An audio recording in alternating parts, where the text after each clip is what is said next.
Iran war. What's happening on day 64 as Trump rejects Tehran's proposal? U.S. President Donald Trump says the latest Iranian peace proposal includes demands he can't agree to. United States President Donald Trump has voiced frustration with Iran's latest peace proposal, saying they're asking for things I can't agree to and cautioning against ending the conflict too early, only for tensions to resurface in 3 more years. At the same time, Washington has warned that ships paying tolls or fees to Iran to transit the Strait of Hormuz could face U.S. sanctions, signaling a tougher stance on maritime activity linked to Tehran.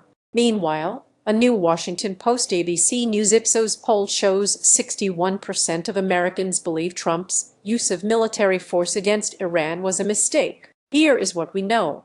In Iran, 14 soldiers were killed on Friday during operations to defuse unexploded ordnance in the northwestern Zanjan province, local media reported. Supreme Leader Mujtaba Khamenei urged his people to wage economic battle and disappoint its enemies as the war with the U.S. and Israel and years of sanctions take a toll. The Islamic Revolutionary Guard Corps Irq Navy said it would enforce new rules over waters near its coast, aiming to turn them into a source of security and prosperity for the region. War diplomacy. The U.S. Department of State imposed new measures on entities linked to Iranian petroleum exports, including China-based Qingdao oil terminal, accusing it of importing millions of barrels of sanctioned crude and enabling billions in revenue for Tehran. Beijing rejected the move as unlawful unilateral sanctions. The State Department said it cleared more than $8.6 billion in military sales to Israel,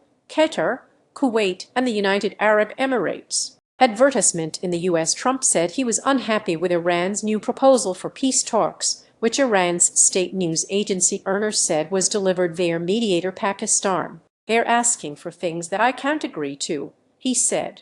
Analyst Sultan Barakat said Iran and the U.S. are really desperate to end the war in a way that allows them to save face. Trump told top U.S. lawmakers that hostilities in Iran had ended after coming under pressure from Congress to seek authorization for the conflict as it headed into its 3rd month. The U.S. Treasury Department slapped new sanctions on 3 Iranian foreign currency exchange firms to try to stem the flow of Tehran's financial lifelines. The USS Gerald R. Ford left the Middle East after taking part in operations against Iran, a U.S. official said, according to reports. 2 other aircraft carriers, the USS Abraham Lincoln and USS George H.W. Bush, are among 20 U.S. ships still in the region. Mark Kantian, of the Center for Strategic and International Studies, said U.S. military capability has not changed as Washington returns to its typical posture of 2 carrier groups. The Ford carrier group had left the United States last June,